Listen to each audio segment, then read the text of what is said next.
What? A grouper? Grouper! Damn, good grouper. Yeah, snag that, dude. Yeah. Oh my. Oh, beast. Oh. He's a beast. Jesus. A beast. Oh, Man, I love that dude. wow. Nice.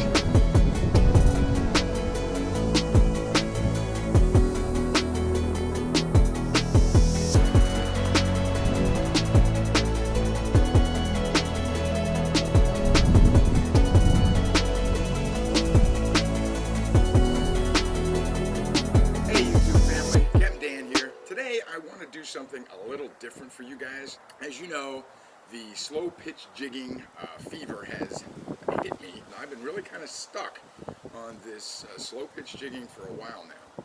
And those of you that have been following our YouTube channel, you realize that yes, just about anything it's a slow pitch jig. So I began a lot of questions about the gear, the knots, the lures, the rods, the reels. And really, sometimes there's just not enough time to explain all that, especially during the heat of the day, when you're out fishing and you're fishing hard.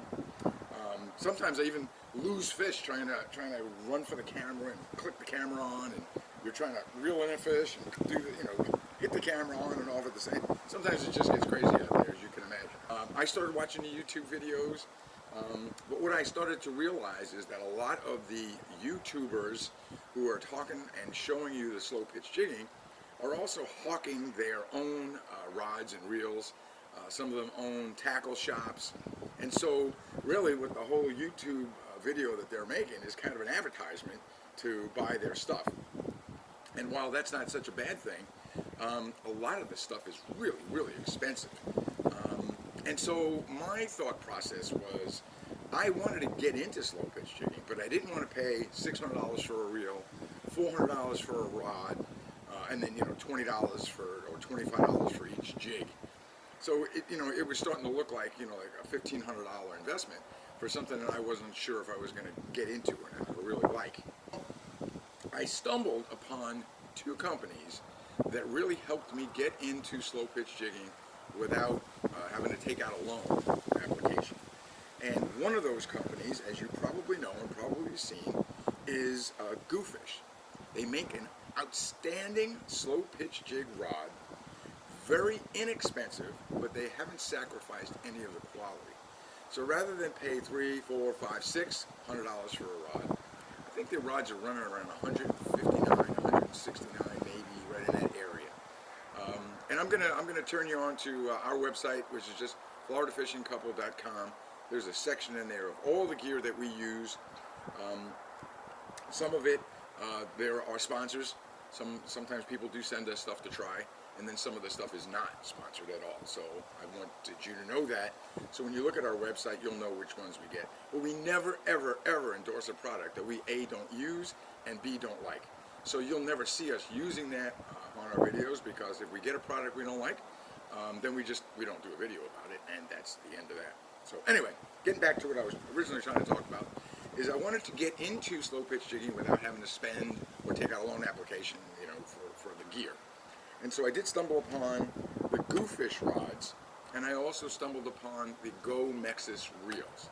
So when you get your Goofish rod in the mail, or however you get it, again, if you go to our website, you can click on there and they'll send it straight to you with a discount.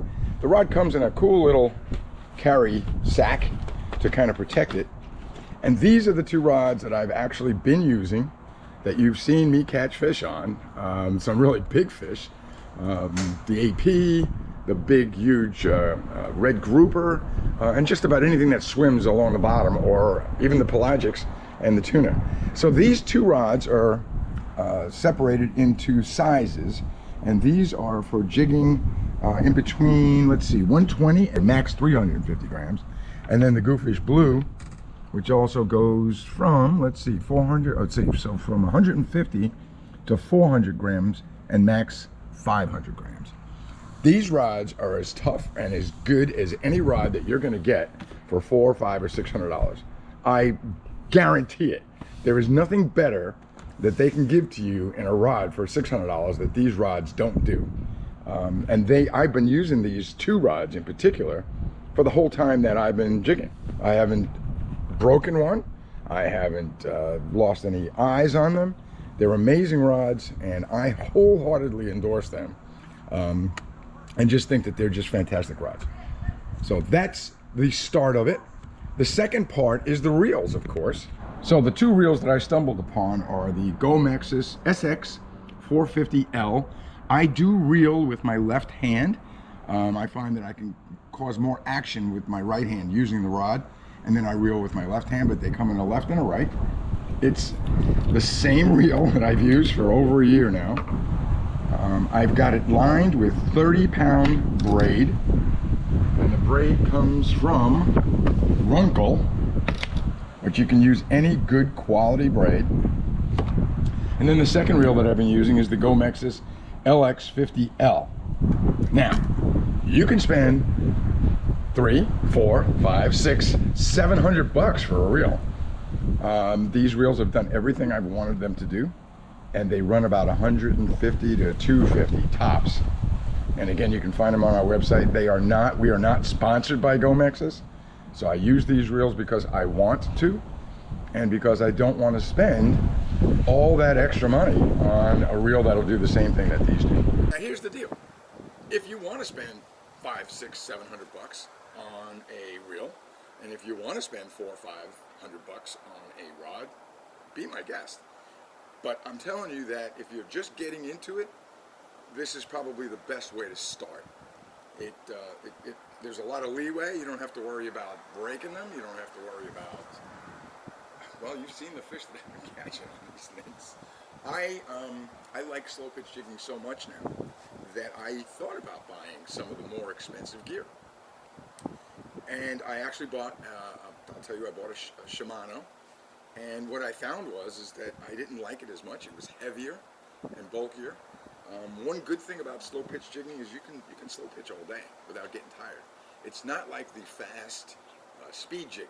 When you slow pitch jig, you're basically working the bottom, and you have that jig hit the bottom and you pitch it with the rod, and that's the whole idea. You pitch the jig with the rod, and so you lift it up and then you watch it flutter down. A lot of times you'll get hit as the jig is fluttering down.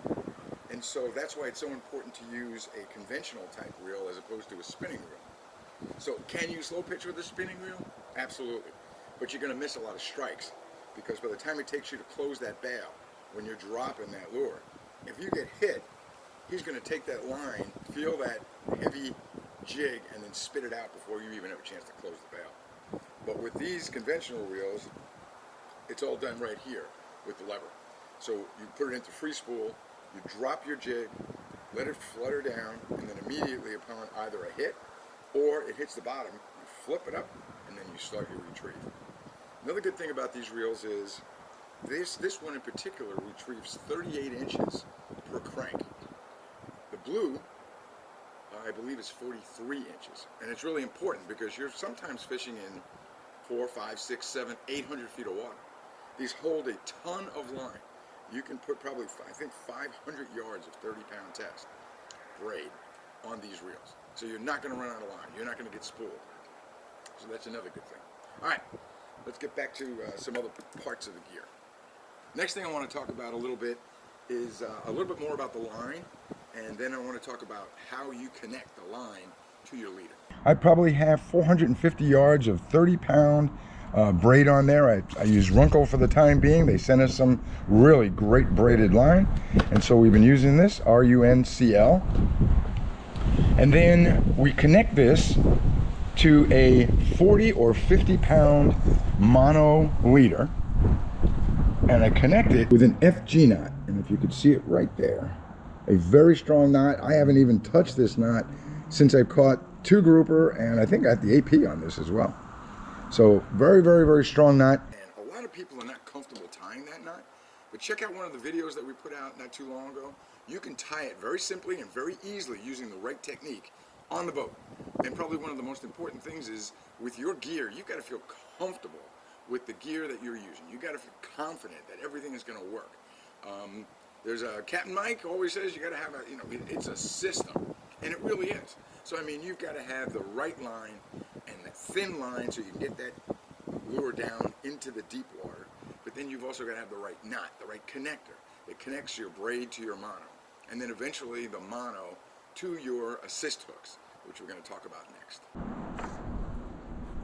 So there's the system. So ball bearing swivel, split ring, solid ring, and then your double assist hooks. Now the double assist hooks always stay on the rod. And you use split ring pliers in order to attach and detach your lures. So the next part of the system is to connect the split ring with the double assist hooks to our jig. And that's always done with a pair of split ring pliers. These happen to be from Runkle, R-U-N-C-L. Great looking pair of pliers.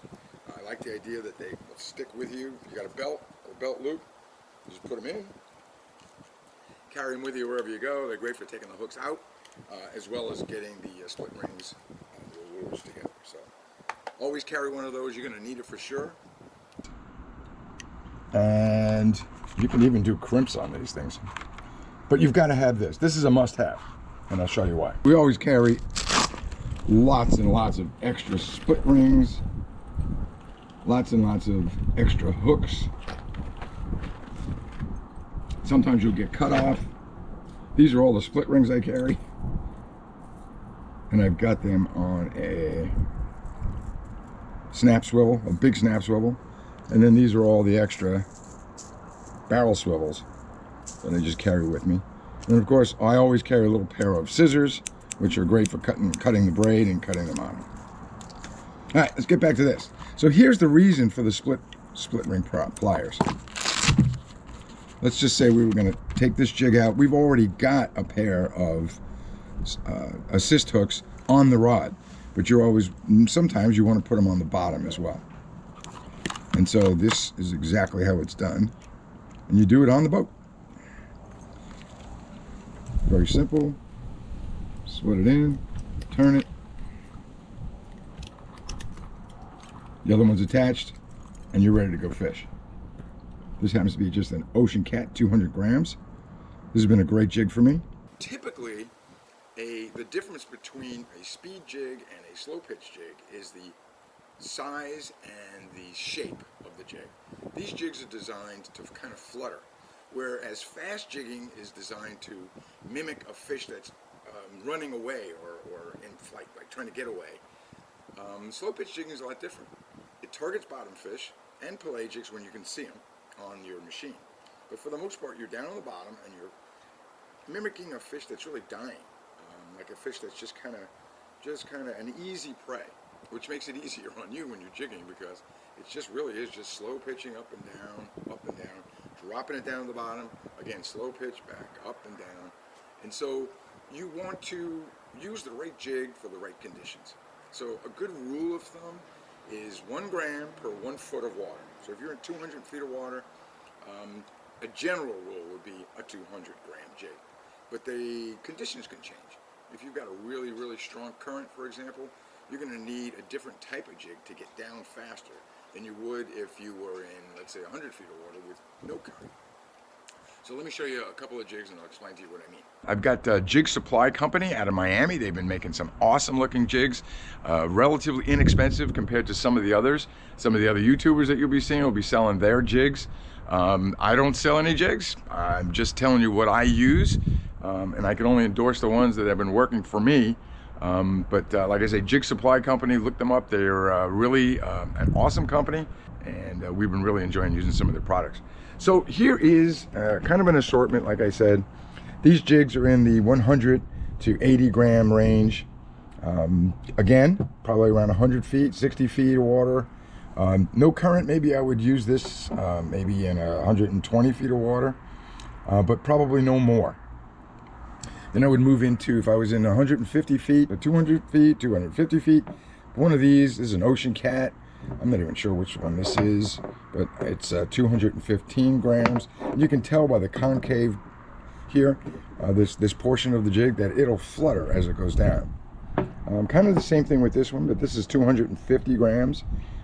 Got a really nice grouper on this one, from what I remember. So again, 200 feet, kind of flat, if you notice. so they'll definitely flutter on the way down, not speed jigging at all. But now you've got, let's say you're out in the Isla Morada humps or the marathon humps, and you want to get down to 400 feet of water, I would move into this class of jig here.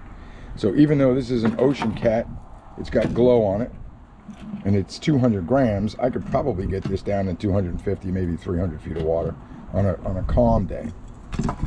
This has been an outstanding jig. This is, I believe, an Ocean Cat, and you can even see the teeth marks on it. This thing has been just a really great producer. 300 grams, so certainly could get down 350, maybe even 400 feet of water. Here's a JYG jig.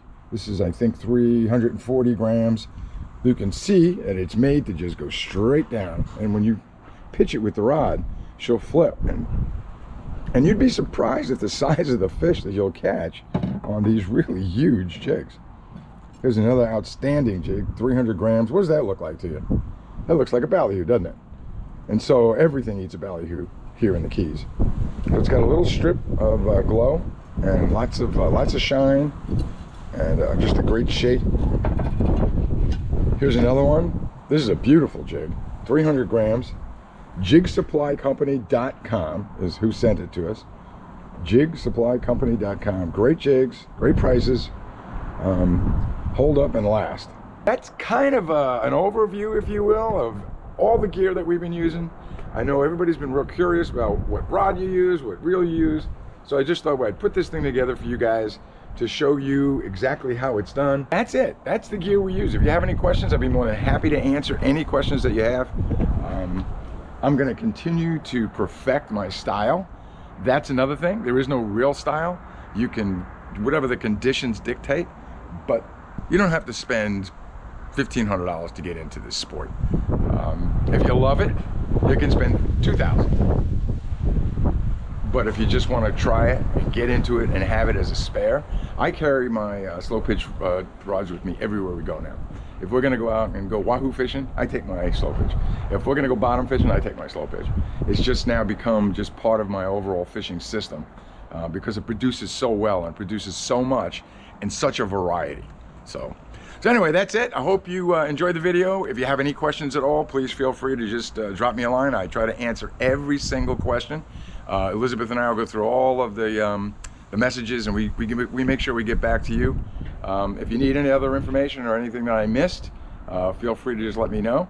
If you need to know how to do the FG knot, it's out there online. We put it out there a little while ago.